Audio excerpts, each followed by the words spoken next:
संपूर्णानंद संस्कृत विश्वविद्यालय के यशस्वी कुलपति प्रोफेसर राजाराम शुक्ल जी के द्वारा संचालित शास्त्र प्रौढ़ी नामक प्रकल्प में आप सभी का स्वागत है, अभिनंदन है। वेद विभागीय आचार्य कक्षा के सर्ववेद साधारण पत्र के अंतर्गत ऋग्वेद भाष्य भूमिका के तृतीय पाठ का आज अध्ययन अध्यापन करेंगे। इससे पूर्व के पाठ में चल रहा था, पूर्व पक्षी द्वारा यह कहा गया था कि मंत्र भाग का प्रामाण्य नहीं है, और उसी पूर्व पक्षी के मत को खंडन करते हुए उत्तर पक्षी अपना मत रख रहे थे कि मंत्र भाग का प्रामाण्य है। इसी क्रम को आगे बढ़ाते हैं। मंत्र में अर्थ विवक्षित है। तस्मिन्नेव विवक्षितार्थत्वे लिंगांतरम सूत्रयति। मंत्रों में अर्थ विवक्षित है, इस तथ्य के समर्थन में जैमिनी अपना दूसरा सूत्र प्रस्तुत करते हैं। ऊहः, ऊह अर्थात प्रकृतौ आम्नातस्य मंत्रस्य विकृतौ समवेतार्थत्वाय तदुचित पदांतरस्य प्रक्षेपेण पाठः ऊहः। अर्थात प्रकृति याग में आमनात मंत्र का विकृति याग में अर्थ संगत करने के लिए उस विकृति के उचित दूसरे पद का प्रक्षेप परिवर्तन के द्वारा पाठ कर लेना ऊह कहलाता है। तद यथा अन्वेनम माता मन्यता मनुपिता नुभ्राता इति प्राकृतः पशु विषयो मंत्र पाठः। यह जो मंत्र है, यह प्रकृति में पशु विषयक मंत्र पाठ है।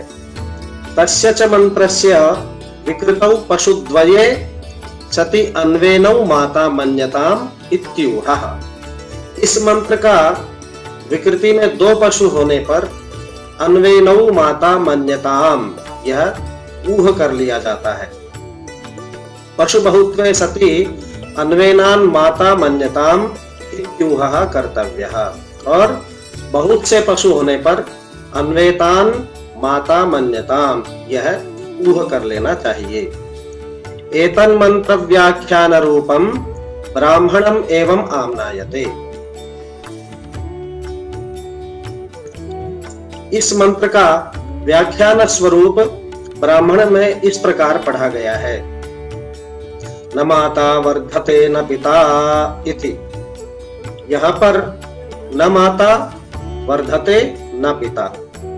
तत्रेदं चिंतनीयम, यहाँ पर यह विचारणीय है कि किमत्र शरीर वृद्धिर निषिध्यते। क्या यहाँ शरीर वृद्धि का निषेध किया जा रहा है? अहो आहोस्वित शब्द वृद्धि रीति, अथवा शब्द वृद्धि का निषेध किया जा रहा है। एक वचनांतस्य मातृ शब्दस्य मातरौ इति द्विवचनांतत्वेन वा।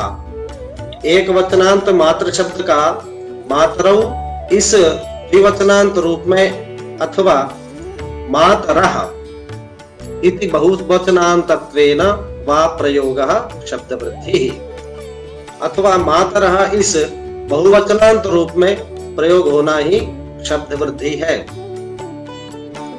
अत्र न तावत् शरीर वृद्धिर निषेधुं शक्यते।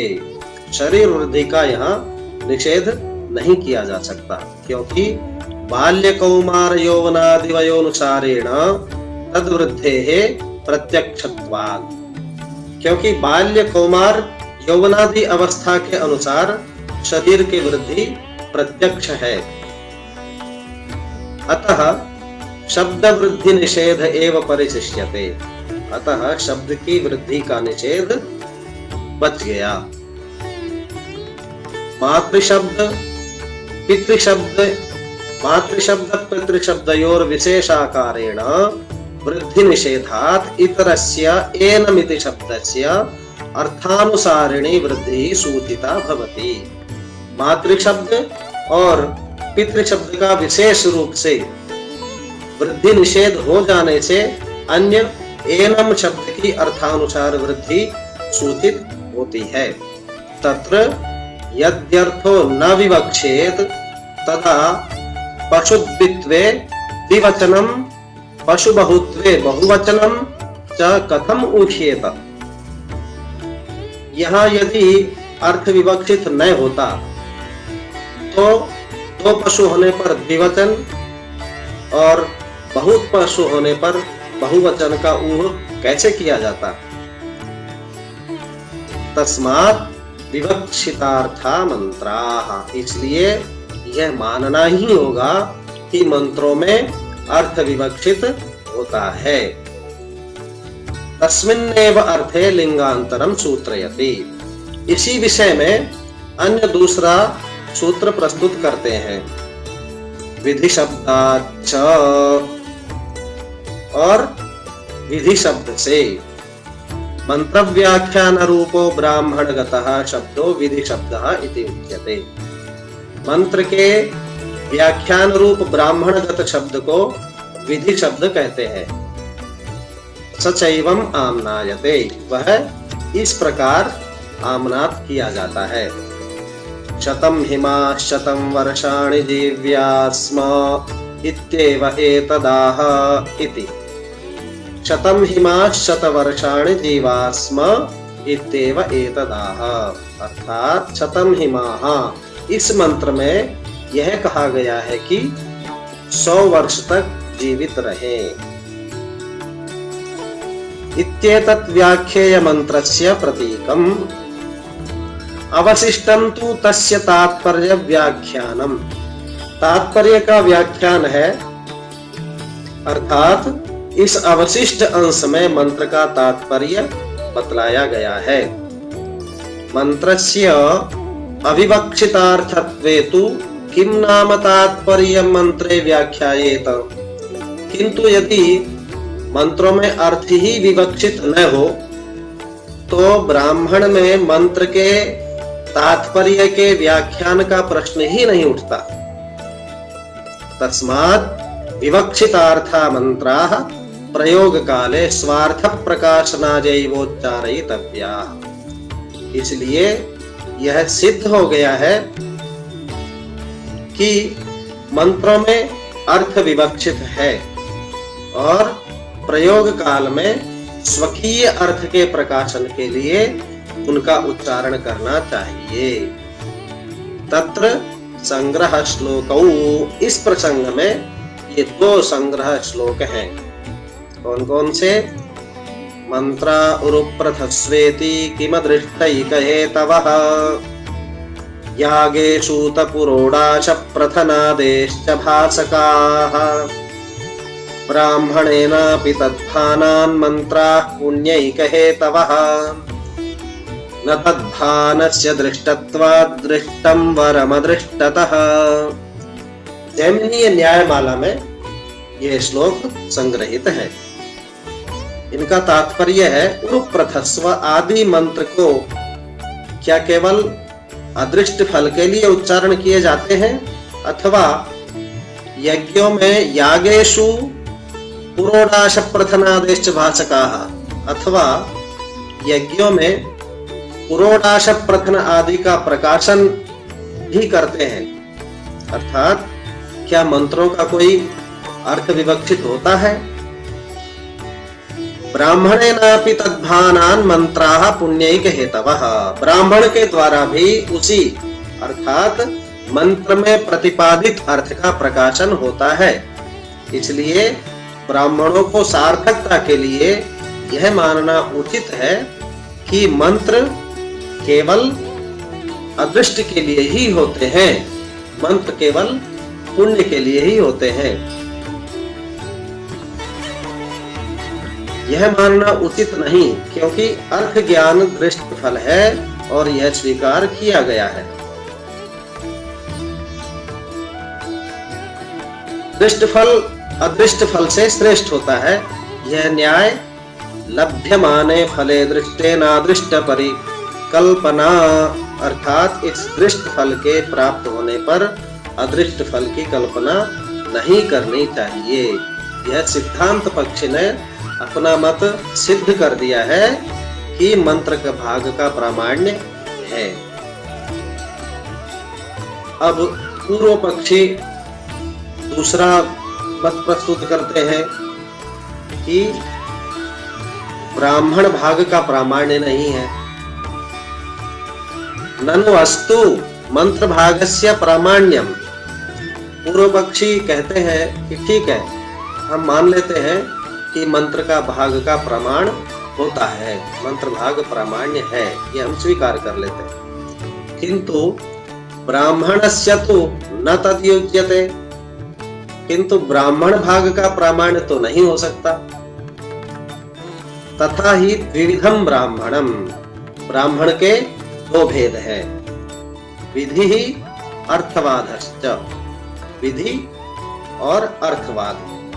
तथा च आपस्तंभ, जैसे कि आपस्तंभ ने कहा है, कर्म चोदना ब्राह्मणानि ब्राह्मण शेषोर्थवादः इति। कर्म के प्रेरक ब्राह्मण वाक्य होते हैं। चोदनेति क्रियायाः प्रवर्तकम वचनम आहुः। भाष्य, यह इसका भाष्य है। चोदना चोपदेशश्च विधिश्चैकार्थवाचिनः। श्लोक वार्तिक में यह आता है। ब्राह्मण का शेष भाग अर्थवाद है।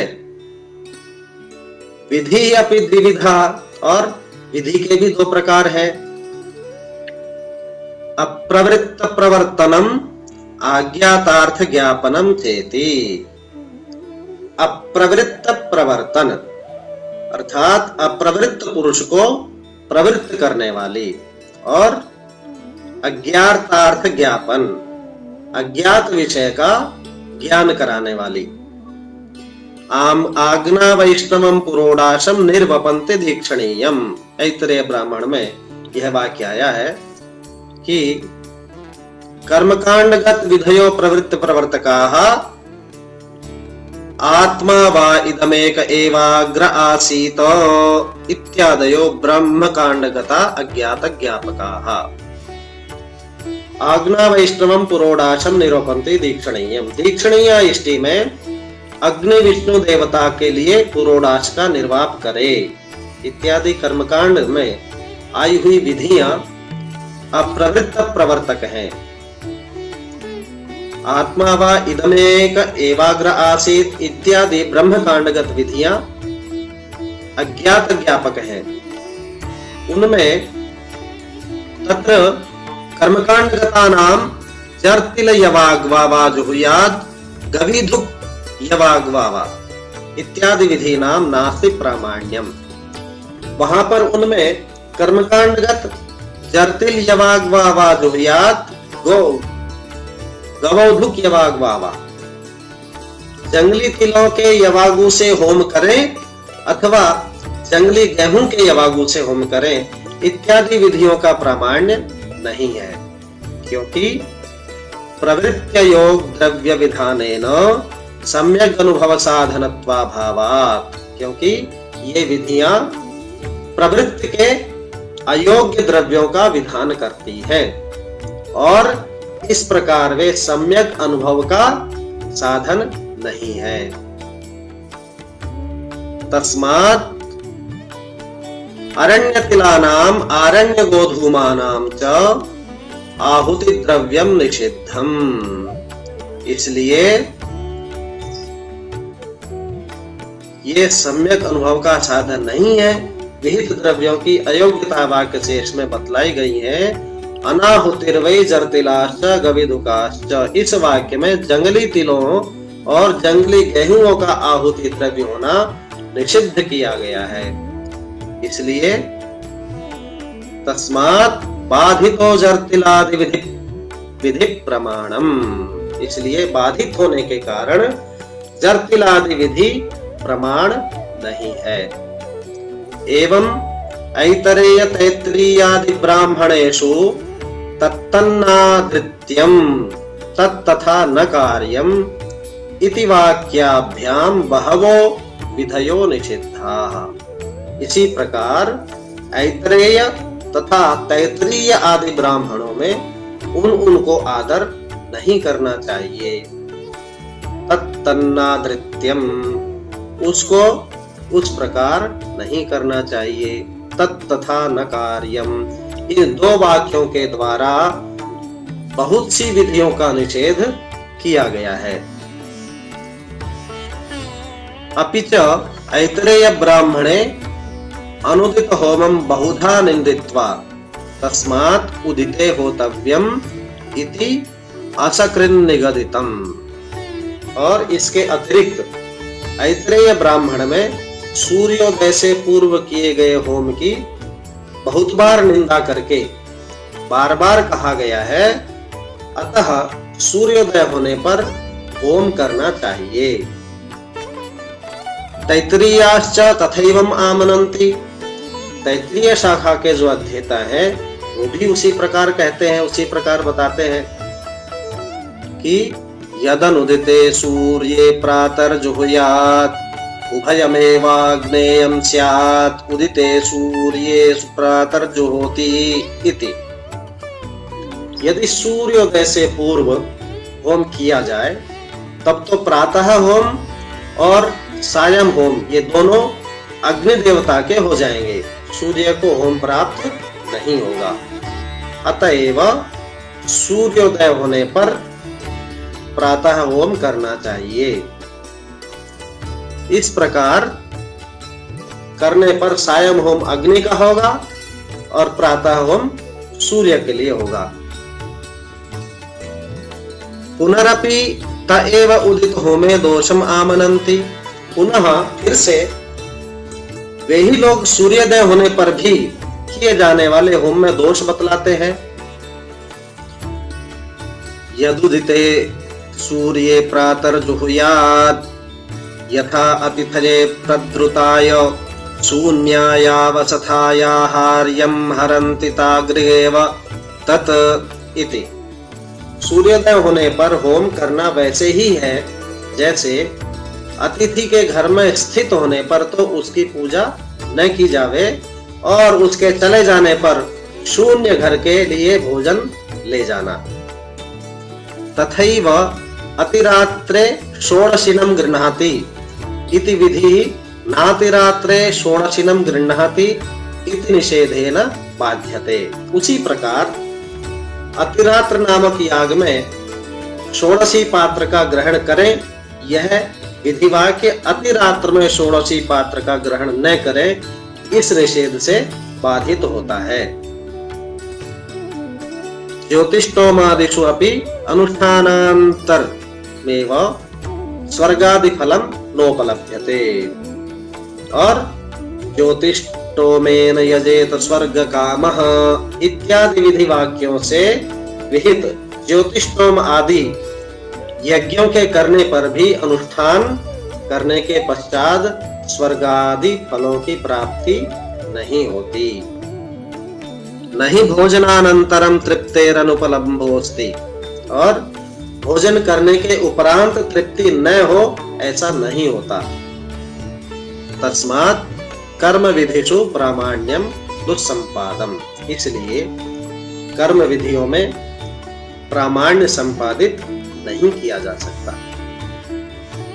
अज्ञात ज्ञापकेषु ब्रह्म विधिषु अपि परस्पर विरोधान् नास्ति प्रामाण्यम। अज्ञात ज्ञापक ब्रह्म विधियों में भी परस्पर विरोध होने से प्रामाण्य नहीं है। आत्मा वा इदमेक एवाग्र आसीत इति ऐतरेयेण आमनन्ति, असद्वा इदमग्र आसीत इति तैत्तिरीयाः, सोऽयं विरोधः।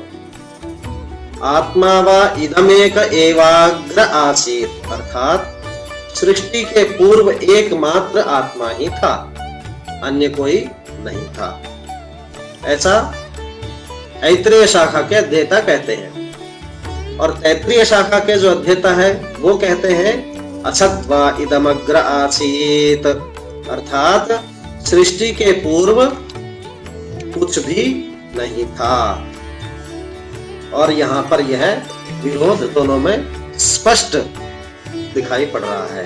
तस्मात् वेदे विधि विभागः सर्वोप्यप्रमाणमिति प्राप्ते ब्रूमः। इसलिए वेद में संपूर्ण विधि भाग अप्रमाण है। यह पूर्व पक्षी का कथन है। अब उत्तर पक्षी सिद्धांत पक्षी इसका खंडन करते हैं। अस्तु एवं जर्तिलादि विधेर प्रामाण्यम तदर्थस्याननुष्ठेयत्वात्। सिद्धांत पक्षी कहते हैं कि ब्राह्मण भाग का प्रामाण्य है, अर्थात विधि भाग का प्रामाण्य है। जर्तिलादि आदि विषयक विधि का अप्रामाण्य है तो होने दीजिए, इससे कोई हानि नहीं होती, क्योंकि अनुष्ठेयस्तु अर्थ उपरितने अजाक्षीरेण जुहोति इति वाक्ये विधीयते। क्योंकि इन विधियों में विहित अर्थ अनुष्ठान के योग्य नहीं है। अनुष्ठान के योग्य अर्थ का विधान तो अजाक्षीरेण जुहोति, अर्थात अजा के दूध से होम करे, इस परवर्ती वाक्य में किया गया है। तत्प्रशंसार्थम अत्र जर्तिलादिकम अनूद्य निंद्यते। अनुष्ठेय पदार्थ अजाक्षीर की प्रशंसा करने के लिए यहाँ पर जर्तिलादि का उल्लेख करके उनकी निंदा की गई है। यथा गवामश्वानां च प्रशंसार्थम अपशवो वा अन्येगो अश्वेभ्यः इति वाक्येन अर्थवाद रूपेण अजादीनां पशुत्वं निंद्यते। तद्वत् जिस प्रकार गौ और अश्व की प्रशंसा करने के लिए अपशवो वा अन्येगो अश्वेभ्यः, गाय और अश्व से अन्य अपशु है, पशु कहलाने योग्य नहीं है, इस अर्थवाद रूप इति वाक्येन अर्थवाद रूपेण अजादीनां पशुत्वं निंद्यते। इस अर्थवाद रूप वाक्य के द्वारा अजादि पशुओं के पशुत्व की निंदा की गई है। उसी प्रकार एवं तर्हि अजादेर यथा वस्तुतः पशुत्वम् अस्ति तथा जर्तिलादि विधि अत्र निंद्यमानोपि क्वचित शाखांतरे भवेदिति चेत। उसी प्रकार अजाक्षीर की प्रशंसा करने के लिए जर्तिलादि की निंदा की गई है। यदि कोई प्रश्न करे कि जिस प्रकार निंदा किए जाने पर भी अजादि का वस्तुतः पशुत्व है, उसी प्रकार जर्तिलादि की विधि यहाँ निंदा की जाने पर भी किसी अन्य शाखा में हो सकती है। तो भवतु नाम प्रामाण्यमपि तत्शाखाध्यायनं प्रति भविष्यति। यथा गृहस्थाश्रमे निषिद्धमपि परान्न भोजनमाश्रमांतरेषु प्रामाणिकम तद्वत्। तो इसका उत्तर यह है कि ऐसा होने दीजिए, क्योंकि इस विधि का प्रामाण्य उस शाखा के अध्येताओं के प्रति होगा। जिस प्रकार गृहस्थाश्रम में दूसरे के अन्न का भोजन करना निषिद्ध होने पर भी अन्य आश्रमों में प्रामाणिक है। अनेन न्यायेन सर्वत्र परस्पर विरुद्धौ विधि निषेधौ पुरुष भेदेन व्यवस्थापनीयौ। उसी प्रकार जर्तिलादि की विधि किसी अन्य शास्त्र में प्रामाणिक हो सकती है। इस न्याय से सभी स्थलों पर परस्पर विरुद्ध विधियों और निषेधों को पुरुष के भेद से व्यवस्थित कर लेना चाहिए। तैत्तिरीयाः वायवः स्थोपायवः स्थ इति मंत्रम आमनन्ति। तैत्तिरीय शाखा के अध्येता अपने मंत्र पाठ में वायवः स्थो पायवः स्थ ऐसा मंत्र पाठ करते हैं। वाजसनैस्तु उपायवः स्थ इत्येतं भागम नामनन्ति। और जो वाजसनेयी शाखा वाले हैं वह उपायवस्थ इस भाग को नहीं पढ़ते। प्रत्युत शतपथ ब्राह्मणे सभागे अनूद्य निराकृतः। जो वाजसनेयी शाखा वाले हैं वह उपायवस्था इस भाग को नहीं पढ़ते हैं। इसके प्रत्युत शतपथ ब्राह्मण में उस भाग का उल्लेख करके उसका निराकरण किया गया है। तथा सूक्तवाक मंत्रे शाखांतर पाठम निराकृत्य पाठांतरम तैत्तिरीयाः आमनन्ति। इसी प्रकार सूक्तवाक मंत्र में तैत्तिरीय शाखा के अध्येता अन्य शाखा के पाठ का निराकरण करके अन्य पाठ की स्थापना करते हैं। यद ब्रूयात् सूपावसानात् स्वध्यवसानात् चेति प्रमायुको यजमान स्यात् इति निराकरणम। इस वाक्य में अन्य शाखा के पाठ का निराकरण किया गया है। सूपचरणात् स्वधिचरणात् चेत्येव ब्रूयात् इति पाठांतरोपदेशः। सूपचरणाच स्वधिचरणाच इति एव ब्रूयात्, इस वाक्य में पाठांतर का उपदेश किया गया है। तत्र अनुष्ठात्री पुरुष भेदेन व्यवस्था। जिस प्रकार ऐसे स्थलों पर अनुष्ठान करने वाले पुरुष के भेद से पाठ की व्यवस्था कर ली जाती है।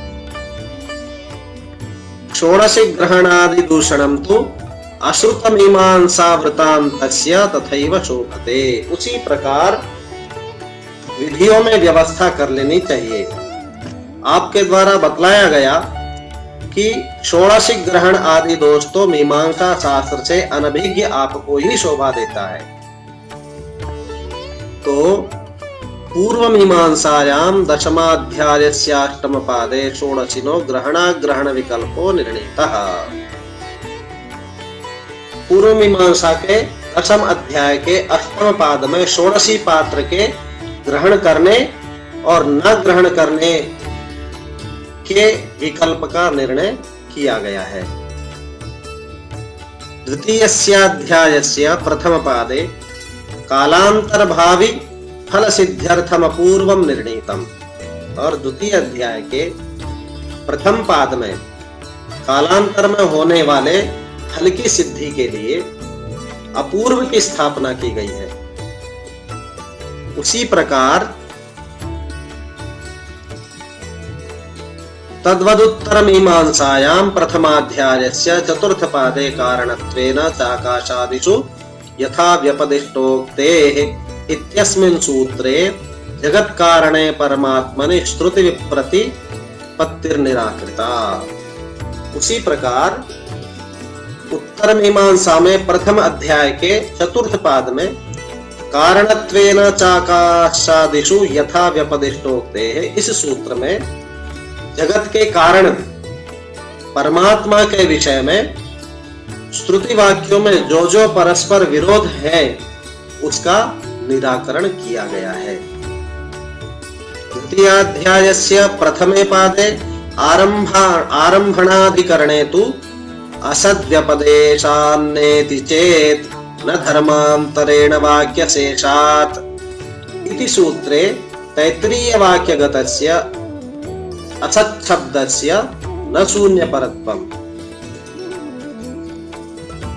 यहाँ द्वितीय अध्याय के प्रथम पाद के आरंभणाधिकरण के असद्वयदेशान्नेति चेत न धर्मांतरेण वाक्यशेषात्, इस सूत्र में यह निर्णय किया गया है कि तैत्तिरीय वाक्य के असत शब्द का अर्थ शून्य नहीं है, किंतु अव्यक्ताव्यस्थ परत्वमिति निर्णीतम। किंतु अव्यक्ताव्यस्थ है अर्थात असतः सत जायत में यह निर्णय किया गया है कि सत का कारण शून्य नहीं था, किंतु वह अव्यक्तावस्था में विद्यमान था। तथा जैमिनिः चोदना सूत्रे विधिवाक्यं धर्मे प्रमाणमिति प्रतिज्ञाय औत्पत्तिक सूत्रे तत्प्रामाण्यम समर्थयामास। इसी प्रकार जैमिनी ने चोदना सूत्र में विधिवाक्य धर्म में प्रमाण है यह प्रतिज्ञा करके औत्पत्तिक सूत्र में उस विधिवाक्य के प्रमाण का समर्थन किया है। व्यासोपि शास्त्रयोनित्वात् इति सूत्रे वेदांतानां ब्रह्मणि प्रामाण्यम प्रतिज्ञाय तत्तु समन्वयात् इत्यादि सूत्रैः समर्थयामास।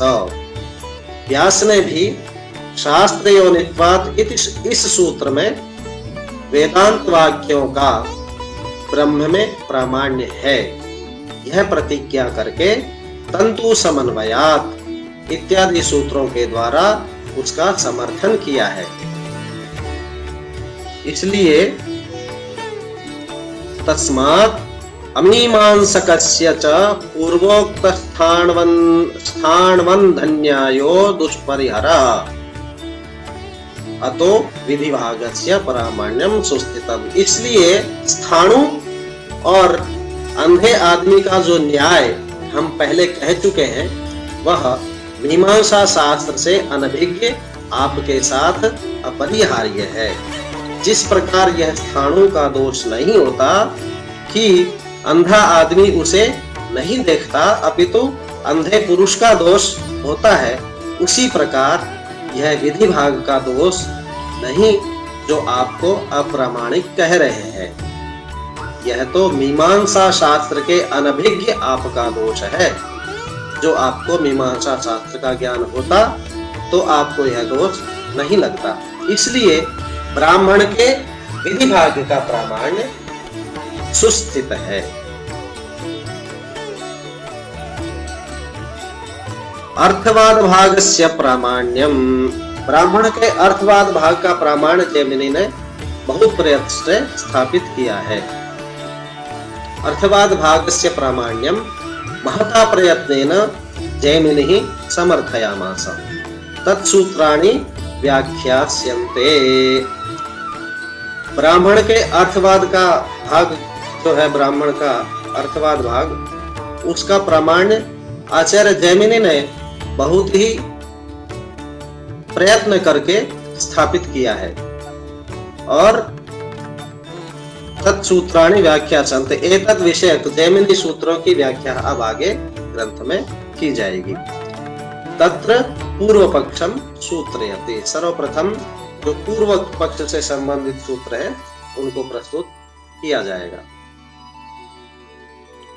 आम्नायस्य क्रियार्थत्वादानर्थक्य मतदर्थानां तस्मादनित्यमुच्यते इति।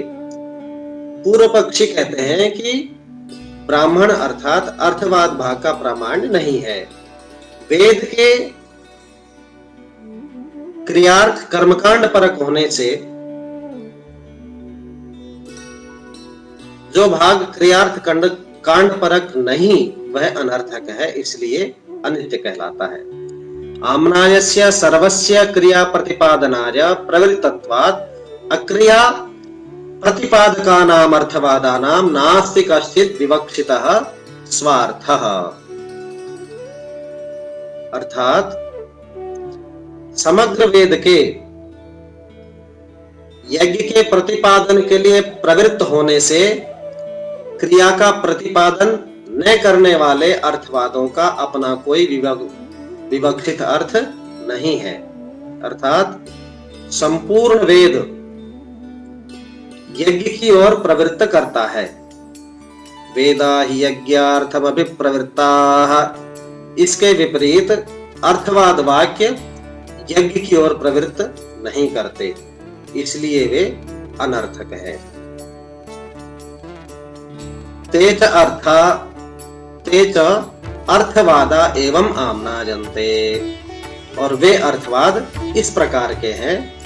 सोरोदीत यदरोदीत तद्रुद्रस्य रुद्रत्वं स आत्मनो वपामुखद मूदखिदत देवा वै देवयजनमद्भवसारदिशो न प्राजानम् इति।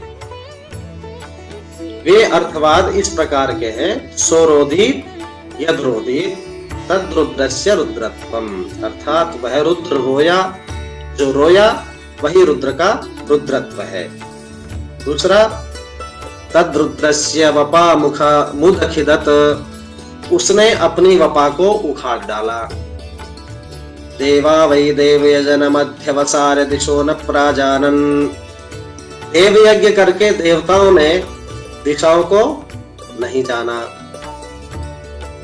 यस्मात् ईदृशस्य वाक्यस्य विवक्षितोऽर्थः कश्चिदपि नास्ति तस्मात् इदं वाक्यम अनित्यम उच्यते, क्योंकि ऐसे वाक्यों का कोई भी विवक्षित अर्थ नहीं, इसलिए ऐसे वाक्य अनित्य कहलाते हैं।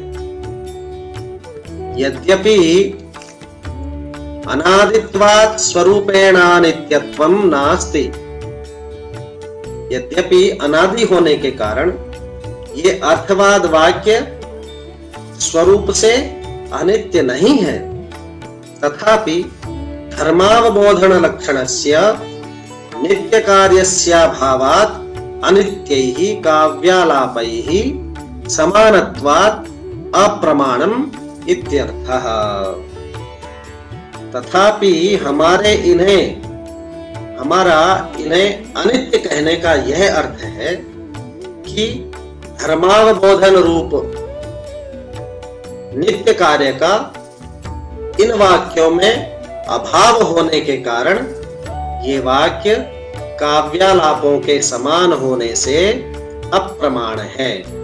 अन्य वेद वाक्यों की भांति अर्थवाद वाक्य यज्ञ रूप धर्म के विषय में प्रवृत्त नहीं है, अतः ये अप्रमाण है। ननु उदाहृतानाम अर्थवादानाम अनुष्ठेये धर्मे प्रामाण्याभावेपि स्वार्थे प्रामाण्यम अस्तु। उदाहृत अर्थवाद वाक्यों का अनुष्ठेय धर्म में प्रामाण्य न होने पर भी उनका अपने अर्थ में तो प्रामाण्य है। तत्प्रत्यायकत्वेन स्वतः प्रामाण्यस्य अपवदितुम् अशक्यत्वात् इत्याशंक्य अन्येषु केषुचित् अर्थवादेषु मानांतर विरोध दर्शनात् प्रामाण्ये सति तद्दृष्टान्तेन सर्वेषामपि अर्थवादानाम् अप्रामाण्यम् इत्यभिप्रेत्य सूत्रयति। और किसी न किसी अर्थ के बोधक होने के कारण इन अर्थवाद वाक्यों के स्वतः प्रामाण्य का तो कोई निराकरण नहीं कर सकता है। ऐसी शंका करके कतिपय अन्य अर्थवादों में अन्य प्रमाणों का विरोध दिखलाई पड़ता है, इसलिए उनके अप्रामाण्य होने पर उनके दृष्टांत से सभी अर्थवादों का अप्रामाण्य है। इस अभिप्राय से यह सूत्र प्रस्तुत करते हैं। शास्त्र दृष्ट विरोधाच, और शास्त्र दृष्ट विरोध से। शास्त्र विरोधो दृष्टि विरोधः शास्त्र दृष्टि विरोधः इति त्रिविधो विरोधो अर्थवादेषु उपलभ्यते। शास्त्र विरोध, दृष्टि विरोध तथा शास्त्र दृष्टि विरोध, यह तीन प्रकार का विरोध अर्थवाद वाक्यों में उपलब्ध होता है। तथा ही तेनम मनोनृतवादिनी वाक् इत्यत्र श्रूयमाणं मानसं चौर्यं वाचक मनृतवादन वदनं च प्रतिषेध शास्त्रेण विरुद्धम। जैसे तेनम मनोनृतवादिनी वाक्, मन चोर है, वाणी झूठ बोलने वाली है। इस वाक्य में श्रूयमाण मन का चोर होना और वाणी का झूठ बोलना चौर्यम न कर्तव्यम और नानृतम वदेत इति प्रतिषेध शास्त्र के विरुद्ध है। अर्थात शास्त्र को कहता है कि चोरी नहीं करनी चाहिए और झूठ नहीं बोलना चाहिए। और अर्थवाद वाक्य कहता है कि मन चोर है और वाणी झूठ बोलती है। तस्मात् धूम एवाग्नेर्दिवा ददृशे नार्चिः तस्मात् अर्चिरेवाग्नेर्नक्तं ददृशे न धूमः इत्यत्र दृष्ट विरोधः। इस अर्थवाद वाक्य का शास्त्र विरोध स्पष्ट है। तस्मात् धूम एव अग्नेर्दिवा ददृशे नार्चिः तस्मात् अर्चिरेवाग्नेर्नक्तं ददृशे न धूमः। अग्नि का धूम ही दिन में दिखलाई पड़ता है, लपटें नहीं। अग्नि की लपटें ही रात में दिखलाई पड़ती हैं, धूम नहीं। इस अर्थवाद वाक्य में दृष्टि विरोध स्पष्ट है, क्योंकि तथा न चैतद्विद्मो वयं ब्राह्मणा वा स्मो ब्राह्मणा वा इत्यत्रापि प्रत्यक्ष विरोधः।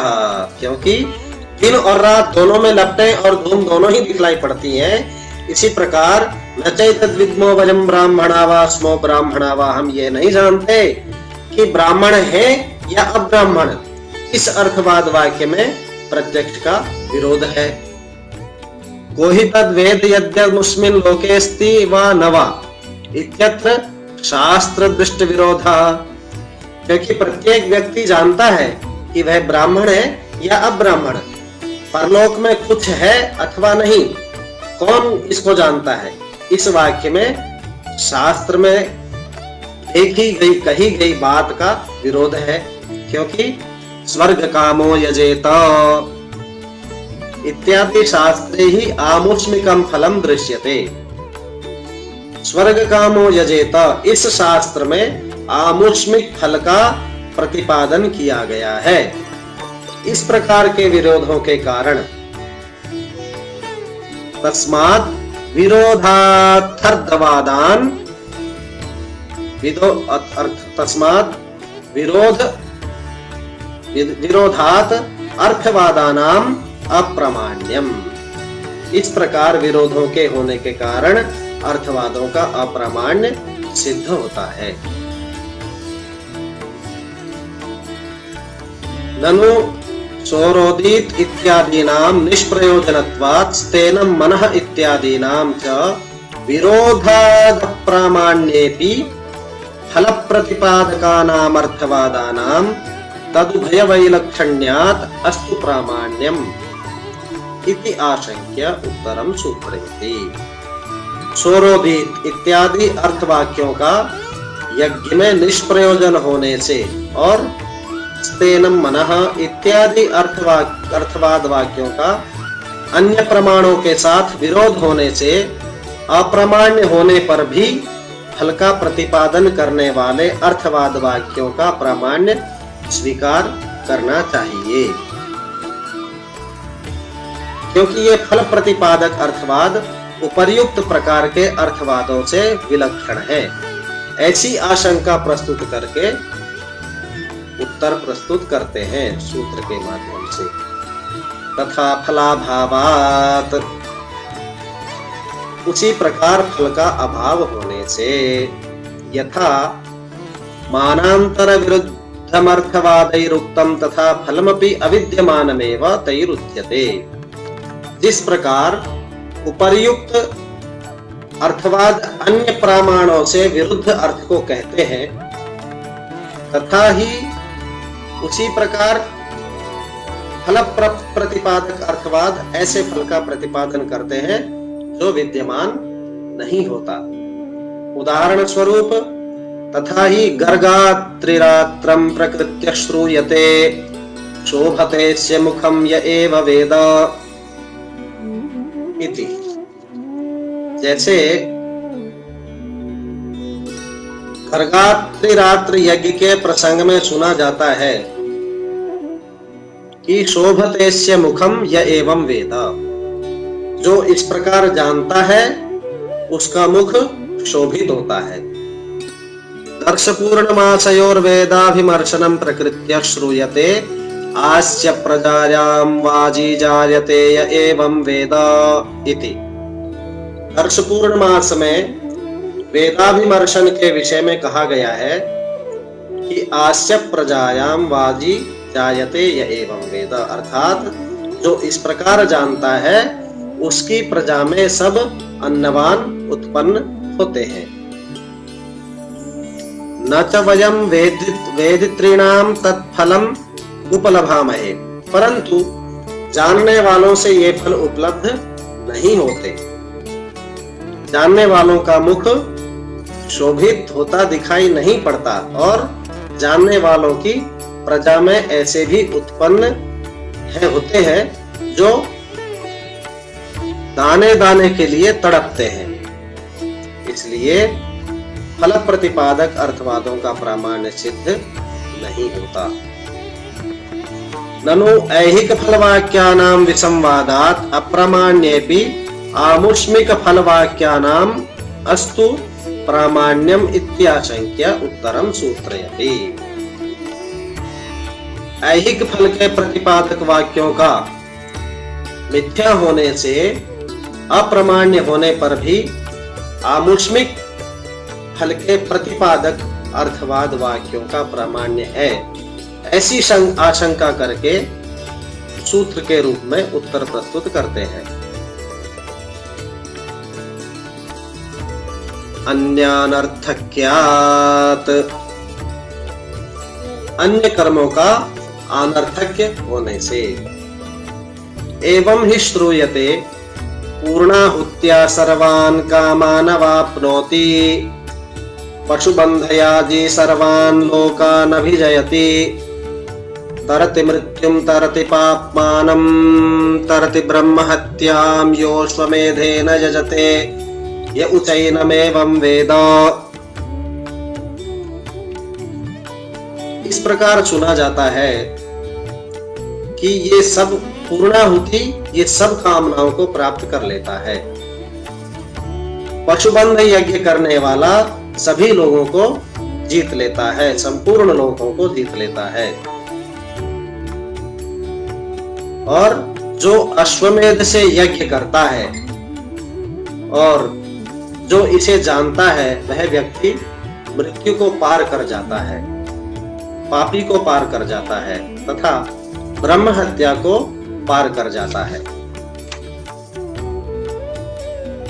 तत्र अग्नयाधेय गतया पूर्णाहुत्या सर्व काम प्राप्तेरन्यापि अन्यानि अग्निहोत्रादीनि उत्तरकालीनानि अनर्थकानि स्युः।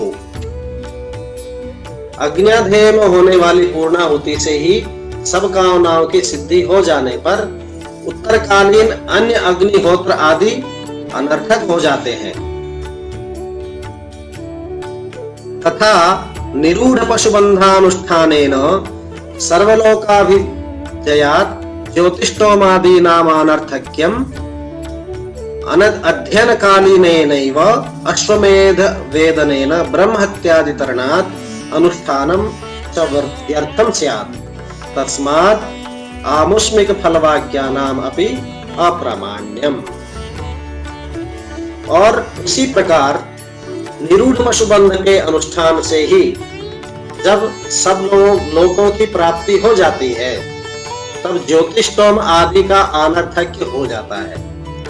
अध्ययन काल में प्राप्त अश्वमेध ज्ञान से ही जब ब्रह्म हत्यादि से छुटकारा मिल जाता है तब अश्वमेध का अनुष्ठान व्यर्थ ही होगा। इसलिए आमुष्मिक फल के प्रतिपादक वाक्यों का अप्रामाण्य सिद्ध होता है। ननु माभूत फलवाक्यानां प्रामाण्यम। मान लेते हैं कि फल प्रतिपादक वाक्यों का प्रामाण्य नहीं है, तथापि निषेध वाक्येषु विरोधानुपलम्भादस्तु प्रामाण्यम इति आशंक्य उत्तरम सूत्रयति।